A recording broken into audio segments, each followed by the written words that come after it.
یہ پڑھیں ذرا، تاریخ کو پڑھیں نا، پھر پتہ چلتا ہے کہ قرآن مجید نے یہ جو بار بار منافقوں کا ذکر کیا ہے، یہ کتنی خطرناک موومنٹ ہے. دشمن شاید اتنا برا کام نہیں کر سکتا جتنا اپنے لوگ نقصان پہنچا سکتے ہیں اسلام کو اور مسلمانوں کو. بس بکنے کی بات ہے، 1 منٹ میں ضمیر بیچیے، سب کچھ ہو سکتا ہے. یہی چیز تھی جس کو امام اپنا علامہ اقبال کہا کرتے تھے کہ خودی جو ہے نا، انسان کی خودی وہ اتنی بلند ہونی چاہیے، اتنی بلند کہ انسان اس کا سودا نہ کرے. یعنی آپ سوچیں کہ میری اپنی ایک خودی ہے، میری اپنی ایک ضمیر ہے، ضمیر.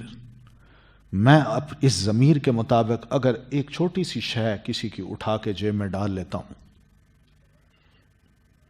تو یہ میں نے اپنے ضمیر کو بس اتنا قیمتی پایا ہے، اس کا مول اتنا ہے. یہی میں نے مول لگایا اپنے ضمیر کا. ورنہ لوگ تو اپنے ضمیر کا مول کروڑوں نہیں، اربوں خربوں میں لگاتے ہیں. خربوں میں لگایا جائے یا زیرو کا بھی، معمولی سی چیز کا بھی. بہرحال یہ ضمیر نہیں ہے.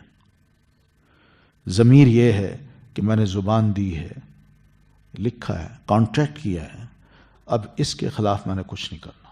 جان جاتی ہے جائے، میں سوال ہی پیدا نہیں ہوتا ادھر ادھر ہو سکوں. یہ ضمیر ہے. پہلوں کو دیکھیں، نبی علیہ السلام کی آمد سے پہلے یہ بدو جو تھے ان کے اندر ایک خاص بات یہی تھی کہ ضمیر فروش نہیں ہوتے تھے.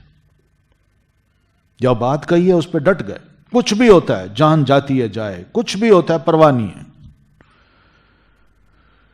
ایک سمول ابن عادیہ نام کا ایک یہودی تھا نبی علیہ السلام کی آمد سے پہلے.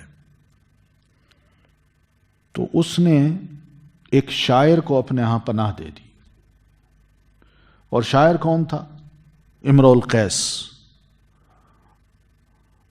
یعنی اب عربی زبان کا یعنی عربی زبان کے جو اسٹوڈنٹ ہوتے ہیں نا، جو ماسٹر کرتے ہیں، تو ماسٹر کے لٹریچر میں امرؤ القیس کو بھی پڑھایا جاتا ہے اور اس کی شاعری کو بھی پڑھایا جاتا ہے.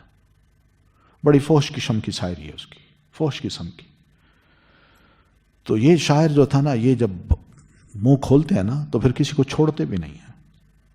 شاعری کی وہ شاعری پورے خطے عرب میں پھیل جاتی تھی، تو اس سے دشمنیاں پیدا ہو جاتی تھی. تو اس نے کسی کے خلاف شاعری کی، وہ آ گئے فورسز لے کے. تو اس کا جب مقابلہ کرنے لگے تو یہ بچ گیا اور بچ کے بھاگا، اور ایک یہودی کا قلعہ تھا، اس یہودی سے جا کے کہا تم مجھے پناہ دو. تو اس نے کہا میں نے تمہیں پناہ دی. اب یہ لفظ ہیں اس کے، میں نے تمہیں پناہ دی. یعنی مراد یہ کہ اب کوئی دشمن تم تک نہیں پہنچ سکتا. قلعے میں لے گیا، اس کو آرام سے رکھا. تو اتنے میں اس کا پیچھا کرتے کرتے وہ فورسز آ گئیں. تو انہوں نے کہا، سموئیل کو کہا، سموئیل اپنے قلعے کی اوپر چھت پہ کھڑا تھا. اسے کہا سموئیل، امرؤ القیس تمہارے پاس ہے، اس کو ہمارے حوالے کر دو. کہتا یہ نہیں ہو سکتا. ان کا مان جاؤ، وہ کہ نہیں مانتا. زبان دی ہے، میں پیچھے نہیں ہٹ سکتا. اتفاق سے یہ بات ہو رہی ہے کہ سموئیل کا اپنا نوجوان بیٹا شکار کرتے کرتے اپنے گھوڑے پہ سوار ہو کے وہ محل کی طرف جو ہی آیا تو ان فورسز نے اس کو پکڑ لیا. سموئیل دیکھ رہا تھا. سموئیل، امرؤ القیس کو واپس کرو، دے دو ہمیں، ورنہ یہ بیٹا تمہارے سامنے ہم ذبح کر دیں گے.